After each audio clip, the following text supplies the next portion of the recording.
everybody, and welcome to the 95th edition of the Frank and Stan Chat. And for those watching on video, I'm delighted to say we have a guest with us. It's Chris Bunting. Hello, Christian. Hi, Christian. Hi. Hi. Christian, I mean, I think we met getting on for a year ago. I met you in Bradford, and I was really taken with some of the work you were doing. And I've tried to give that a bit more publicity. But do you want to just explain to everybody who you are and what you do?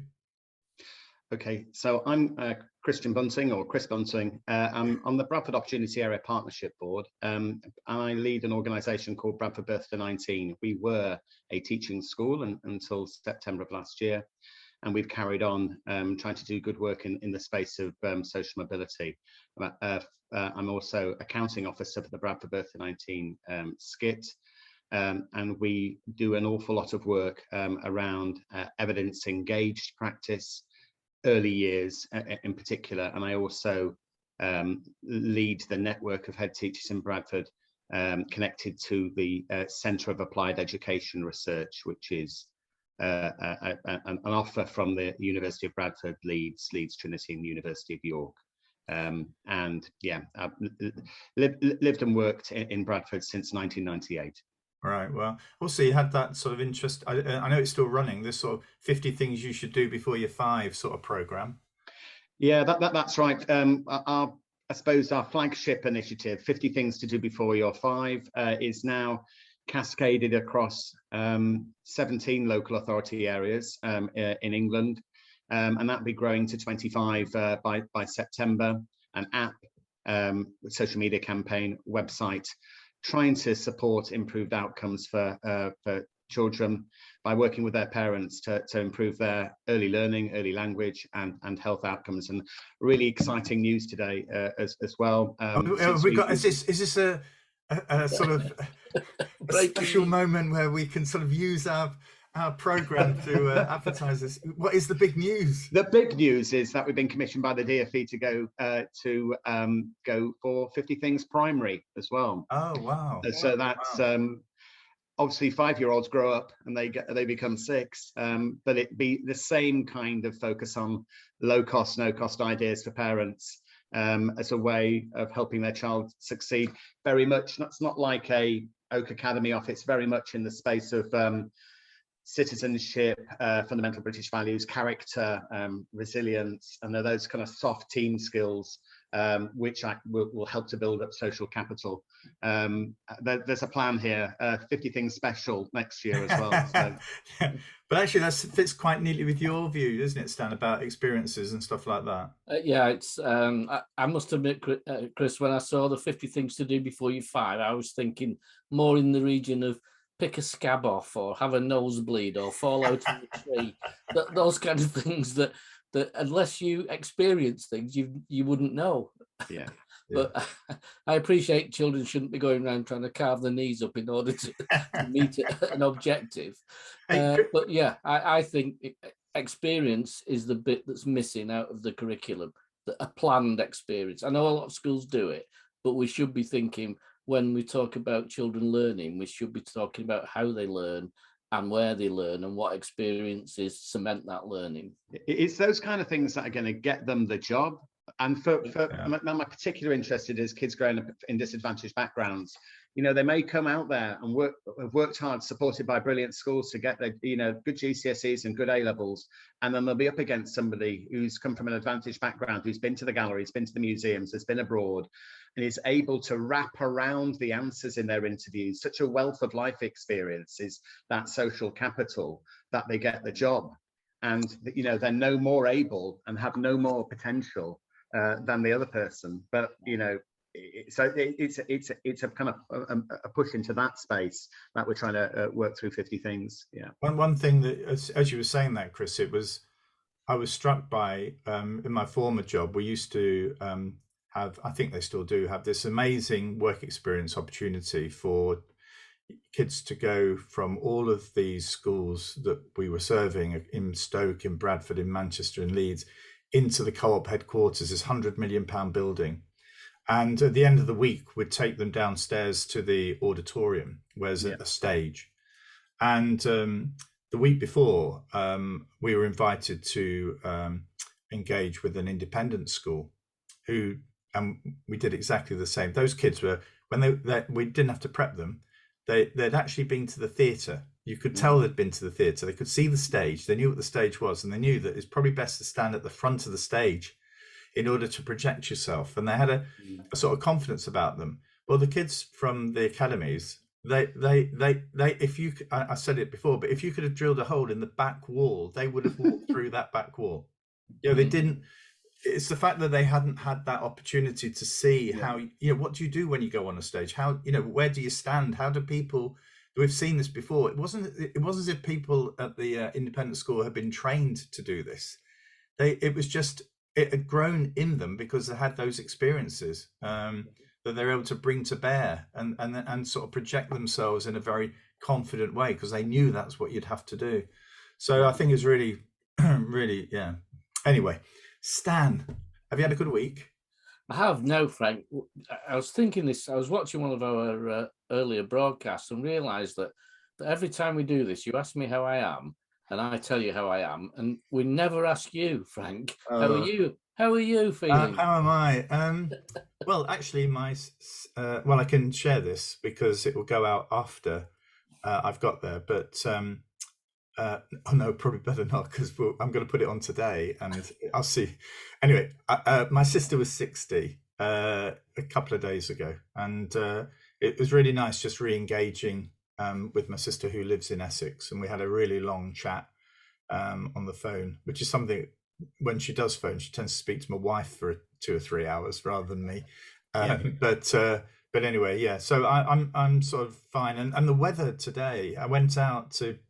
We have milk bottles. We have a milk person who delivers, and we put the milk bottles out. And the heat from the sun today, spring has arrived in Stockport today. So it's great. Yeah. So I hope everybody can get out and enjoy the sort of first signs of spring. Okay. What's caught your eye this week then, Stan? Well, just to put a damper on everything, I think is what I just want to pick up an element of the issue with the child in London who was strip searched, child Q, I think referred to as. But my take on it, I want to look at the loco parentis bit of it.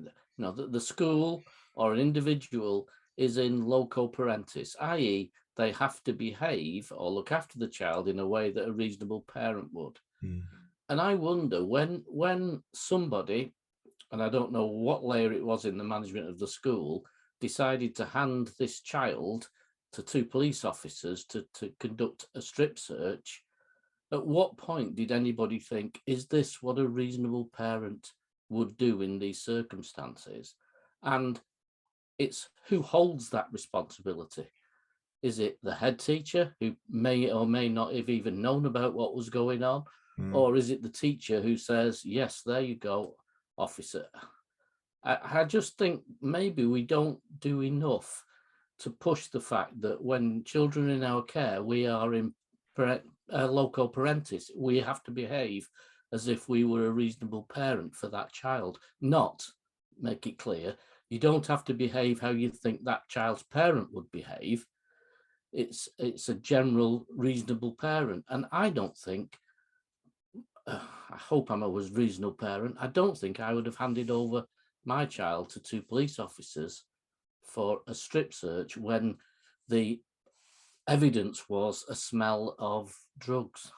Yeah, I mean, the thing for me is around. Chris, what we try to do is bring this always back to education. I suppose this is still there, but I, for me, the leadership aspect of this is playing on my mind in that,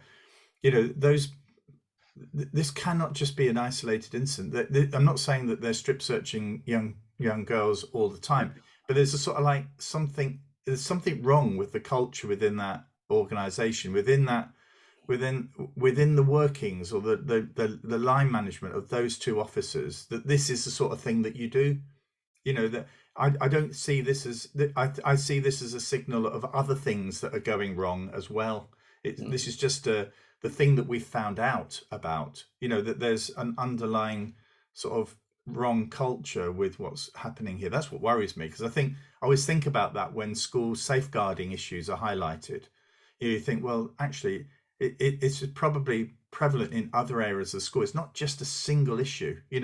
Often it can be, an underlying problem, a lack of attention, a lack of regard, a lack of respect. And at the heart of that relationship between staff and the people that they're meant to be caring for.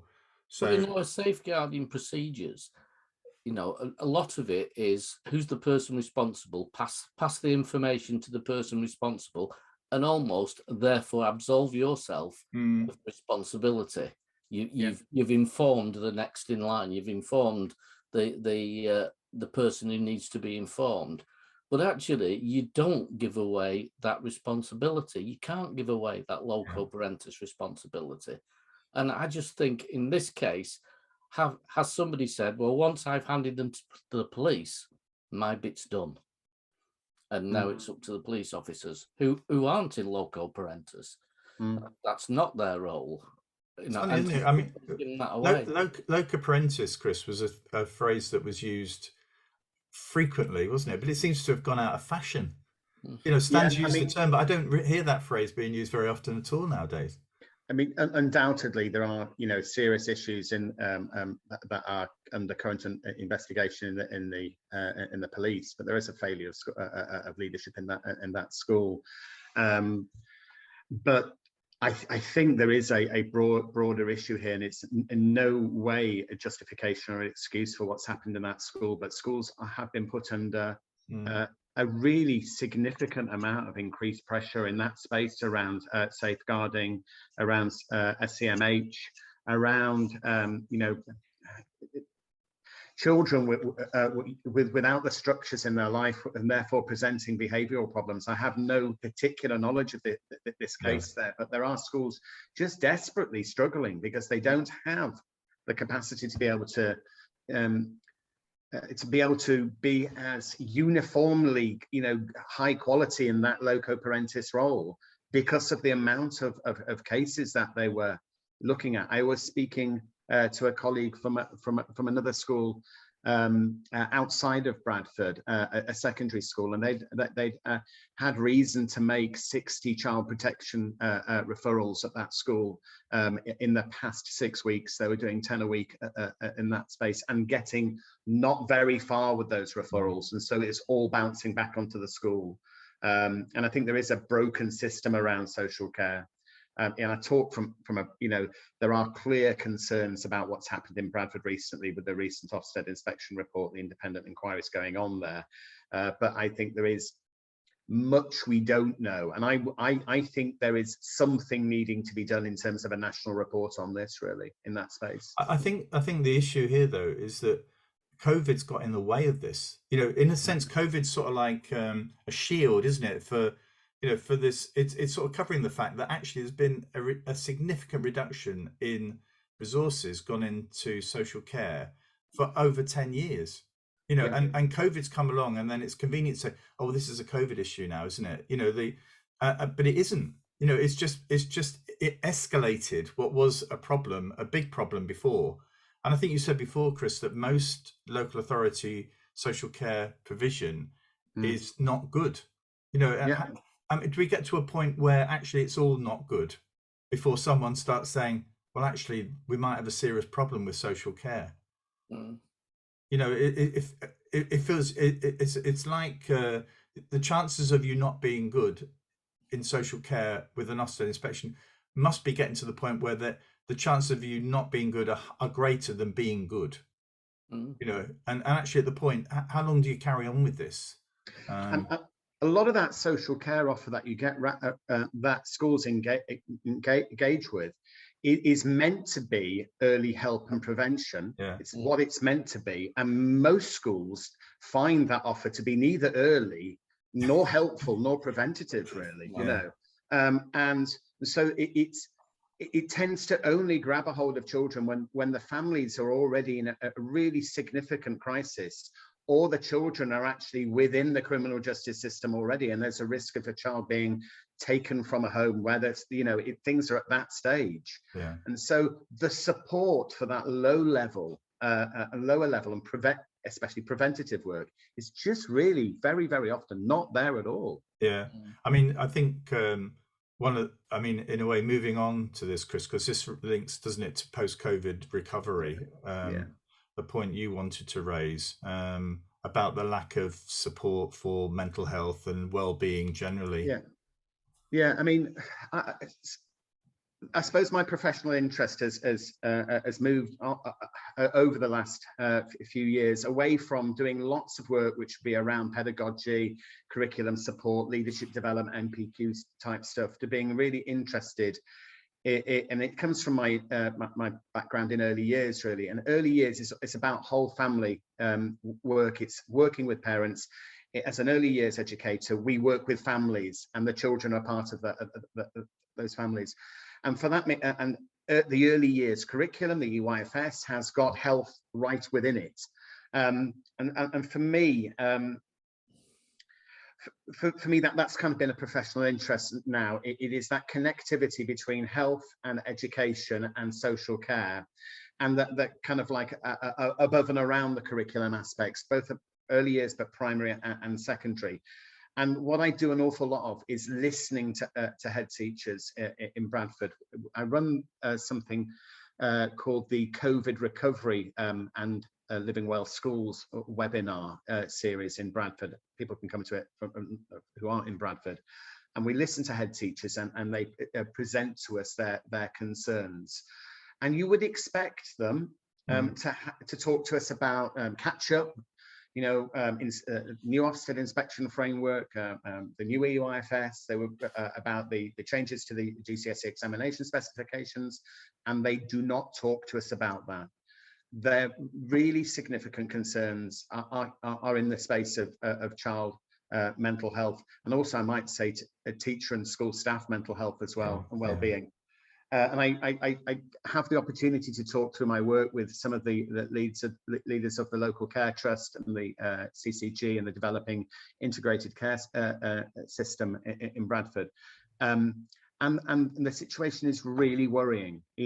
Early onset diabetes, children presenting with self-harm into Bradford hospitals in lower key stage 2, and presentation of eating disorders, and some of the high-end mental health concerns are getting, there are more of them, they're getting younger, and this is directly connected to what's happened during COVID. And it really, really worries head teachers. I think more than anything. Aligned to that as well is concerns about physical health, rising levels of childhood obesity, presenting attendance issues which are connected to both of those things, and issues around the uptake of the early education offer at 2. And that's what they want to talk about. They're really worried with it's not the learning that they're so concerned. They can deal with that. It's that whole bigger space there. And that was detailed in the child of the North report. Of the North report. We'll pick up later on. Yeah. It's the work I do in Blackpool. It's interesting that the pressure now is coming from primary heads about the lack of provision, the lack of attention to this, and they're facing sort of it's not just the numbers, but it's the complexity of the issue, which they're facing, which in a way that some of them, I won't say all of them, but some of them feel ill-equipped to cope with, professionally ill-equipped to cope. I know there's been quite a bit of work because I'm involved in a cross-service look at mental health services across Lancashire and Blackpool, and we're part of a programme which sees mental health professionals working in secondary schools, and they're meant to be sort of like the hub. So one of the points that I think staff teachers were saying is that we've lost confidence in the reaction or the speed of reaction of the service, mental health services. So. Yeah.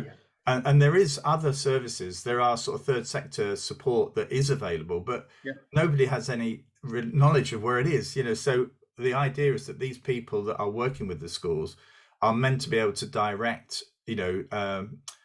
teachers towards other professional support that they can get.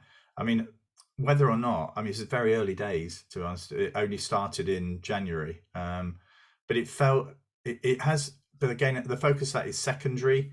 The primaries, it does feel as though it's a little bit of the forgotten bit of it. They're meant to be able to connect with these colleagues, but as you and I know, unless you meet them in the staff room or in the corridor, you can easily forget about them if they're in another building. Stan, you were going to say? Wasn't the model for this Sure Start? Oh, well. Because didn't that actually do that? Certainly in the Sure Start centres that I worked with or was present at, that was what was happening. Yeah. And that was cementing a community around. I remember one particular one in Lancashire where pregnant teenagers were going to the Sure Start Centre because that was where the people were who could help them and who they could relate to best. And we lost that.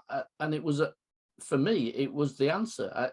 I'd always said, put the services together somewhere where parents already go.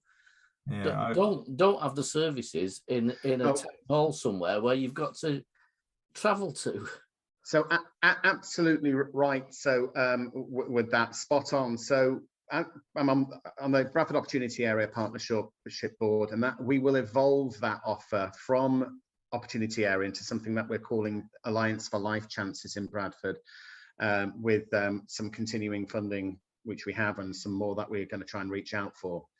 And what we're going to try to do in Bradford is to focus on 3 particular areas: Homewood, in an estate in the south of Bradford, the Manningham and Girlington area, where the 2 schools where I work are based, and in Keighley Central. And at Bradford, you've got a really unequal distribution of children in terms of child poverty. There are however many, 25, 35 wards in Bradford. More than half of the children growing up in poverty live in 6 of them. And what we're going to same in Blackpool, Chris. Yeah, same in Blackpool. I've described this before in different forums. You can take a drive in Bradford from Ilkley, which is a beautiful middle-class neighbourhood, and drive to Keighley Central and drive to Manningham and Girlington. And on that drive, that geographical drive, you also go on a change in life expectancy in those areas. Okay, so it's 10 years difference, and even more worrying is 20 years healthy life expectancy difference between those areas that I've described on average and areas like Ilkley, the most advantaged areas of Bradford. In those 3 places that we are going to work on, we're trying to do exactly what Stan was talking about having integrated service delivery through schools. With that salient point Stan made, it's like they are the best places to be able to grab a hold of children and young people and their families, because they're largely trusted within that community. And having an integrated service delivery with doctors and dentists and mental health practitioners, midwives, health visitors, working from school. And the fundamental value within that offer is what we're trying to do around the provision of a family support worker in each one of those schools to take families to that resource. It's all well having a good offer. It's about getting the resource to the families who need it most. And that's what we're trying in those areas. And for the first time, God willing here, we're going to have a data system that speaks to each other. And so you're not having to try to grab a hold of people and align conversations, but you've got data that works and that you can, that it makes sense for the providers of service in that area, so they can know what's going on. So that's exactly what Stan was trying to describe there. Well, let me move on. I mean, do you want to just cover this Child of the North report? I mean, I've got a rather Child of the North report. I'm brandishing it here in front of you. I mean, in that sense, I recommend the reading of it. It's got a simple, straightforward summary, but there's richness and depth in that report, and it really deserves reading. And I'll start off with a caveat, really, and it is a grim report in terms of what it says there, full of positivity and full of nuggets of wonder there. But, some of the figures there are are really quite difficult. A child of the North has 27% chance of living in poverty compared to 20% in the rest of England.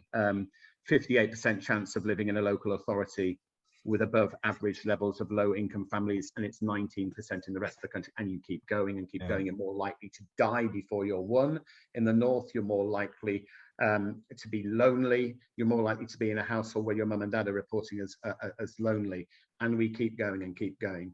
And the report is worthwhile reading for its own purpose. It's full of really, really well put together statistics.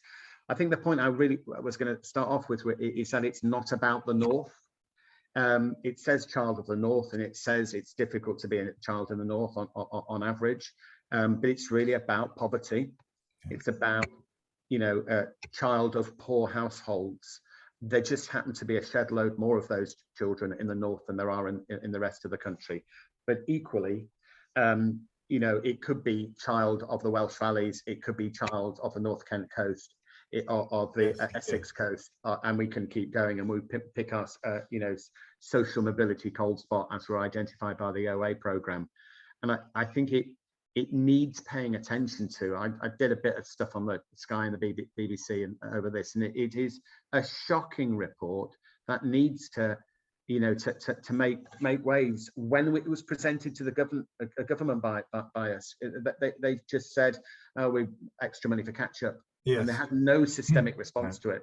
And it just more needs to be done. You know, I don't know if the government currently have got the capacity to be able to tackle the breadth of this. But it is really kind of like an integrated care system that needs to be wrapped around schools in the way that Stan was describing. Yeah, it was interesting because the Conservative Party are in Blackpool this weekend for today their spring conference, and I do believe there's going to be quite a major announcement, but actually the problems are so deep rooted that, I mean, and the decline in support has been over such a long period of time that this is going to require that. I mean, it was good that the Levelling Up paper did talk about 2030, but that's actually, you know, it's not, it's in a way, if you're living in one of these communities, you know, 2030 is a long way off. You know, if you've got a 4-year-old, you know, 8 years down the line now, I mean, to you know, it does feel as though, I'm pleased, because I've got to be careful. I'm pleased that there's some attention, certainly for Blackpool, and they have reached out to service leaders, and to be honest, Blackpool does have a problem with housing. It really does. It's got absolute rubbish housing, and it has some pretty disreputable landlords who are really, you know, awful.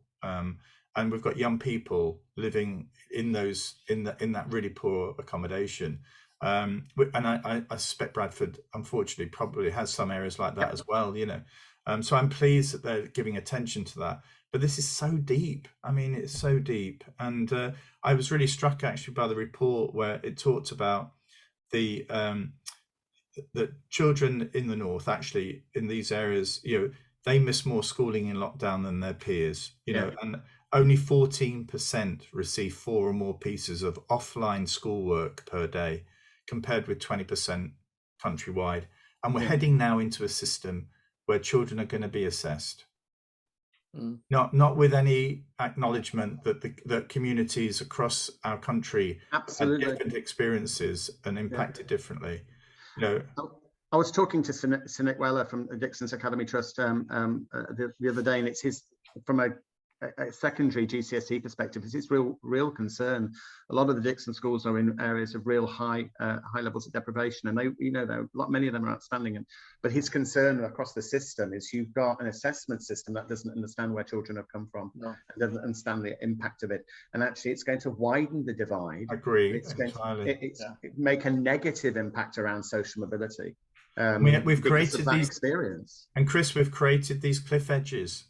We have. You know, if you don't, and I want to give credit to post-16 providers who try and step up to try and help children who might not have got their grade 4 in GCSE maths and English. But actually, I think young people have worked this out. Some pretty bright kids have worked out chances of me getting that grade 4 are pretty slim because of what's happened, perhaps my attitude, perhaps my, whatever it is. And I think they've just bailed out.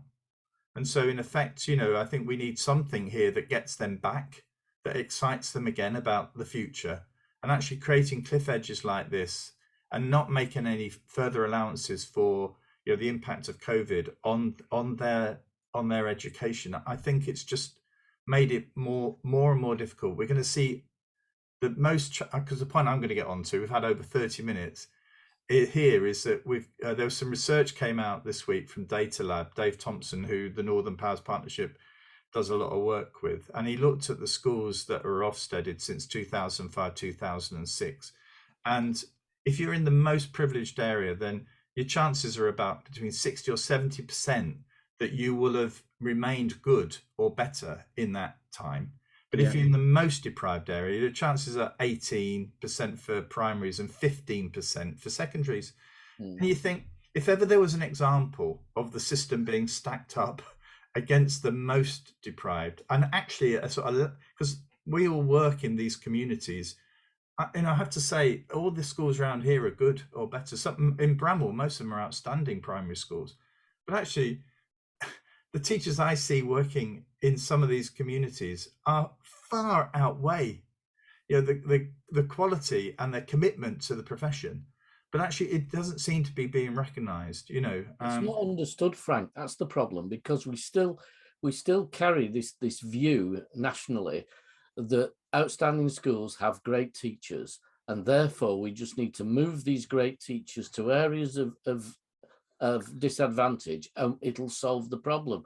Whereas, I think it was maybe Chris Walker who said, if you swap two schools over, the entire staff from an outstanding school in an advantaged area to disadvantaged area, the two schools would remain the same. One would still be outstanding. The other one would still be in trouble, because we're not judging on the impact that the teachers are having contextually.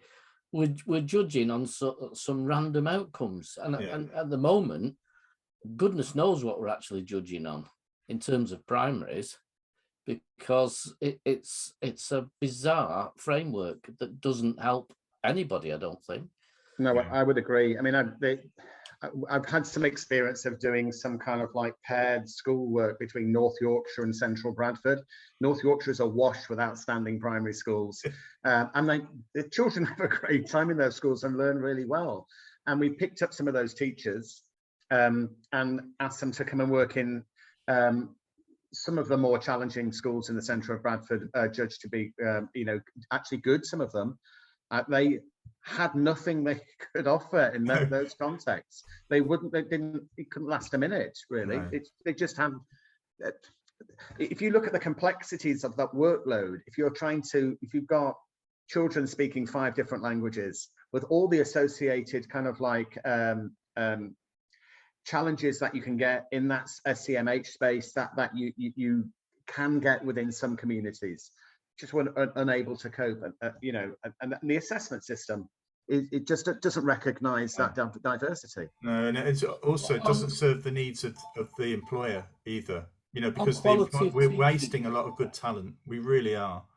On quality teaching, I'm not going to say that there's something wrong with teaching outstanding schools. I've worked in schools in inner city, and I've worked in schools in leafy suburbs, and there are outstanding teachers in both, but they're outstanding and getting the best out of the children in that context. It's not a formula that you can just reproduce. I've worked with teaching in the city who wouldn't last very long, because that's their personality, it's their relationship with the children, it's the ambition they have for those children that drives that teaching, that drives the results. And it's different when you move to an affluent area, because pressures are different. They're still there, but they're different. And those two teachers, if you compared them, would both be, in my view, excellent teachers, but are not interchangeable. Yeah. Well, I think, just to bring it to a close, I mean, when I was the CEO of the Carve Academies Trust, we picked up a school that had previously been sponsored by Altrincham Girls Grammar School, and it was a disaster, and actually that trust, which I have very high respect for, They wanted to step up and support that community, but actually it was only when they did it that they realized that the teaching staff didn't, and the leadership didn't have the skill set to enable that to happen. It isn't as easy as just saying, I'm a good teacher in school A, therefore I will be a good teacher in school B. When contextually they're so different. So with maths, Frank, it's not we've got the right formula, because that's happened with some multi-academy schools thinking that we know how to do it. Yeah. We can take over these poor schools in areas and we can turn them around by our method. And again, we've seen the disasters. Yeah.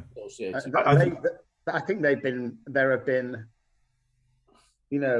many disasters with that kind of work as well. And I look around the West Yorkshire area, and there are many like that of schools who have been academy trusts which have been really focused on a particular type of provision, a particular approach, background in free schools and stuff like that, who are not able to bring anything like a magic wand to areas which have been very much not in their context. Yeah. It's not about a lack of commitment, a lack of willing, but it's just not transferable experience.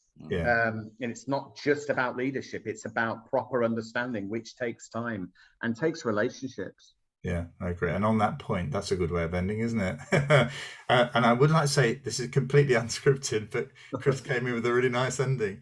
Thank you, Chris, so much for your time this morning. And again, if people want to know a bit more about the work you do, perhaps 50 things to do before you're 5. Yep. Yeah, they can just get in contact with me. There's opportunities to do that. Get in contact with me. 50 things to do before you're 5. Look about that. There we are. It's a nice smiling child. Yeah, we're happy to talk to multi-academy trusts and to talk to local authorities or school leaders who are interested in getting involved. It's a local offer.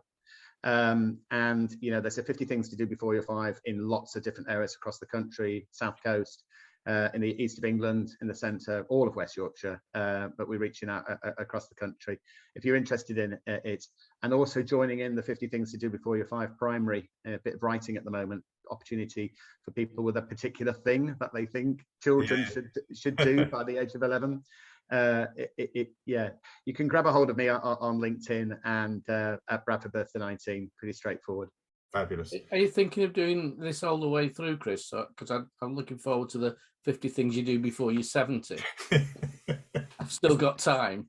Yeah, I'm open to a business case. I mean, it's certain.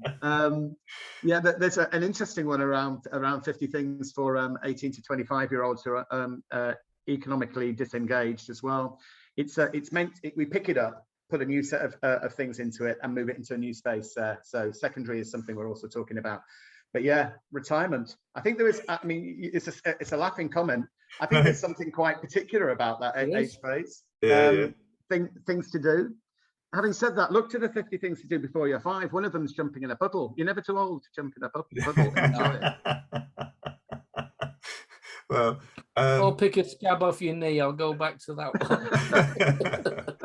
Okay, well, thanks, gents. And all being well, we have Adrian Lyons, former senior HMI, as our guest next week. So we might get into that Ofsted debate again. But thank you, Chris. It's been fascinating. You're welcome. Thank you. And all being well, we'll see you next week. Bye.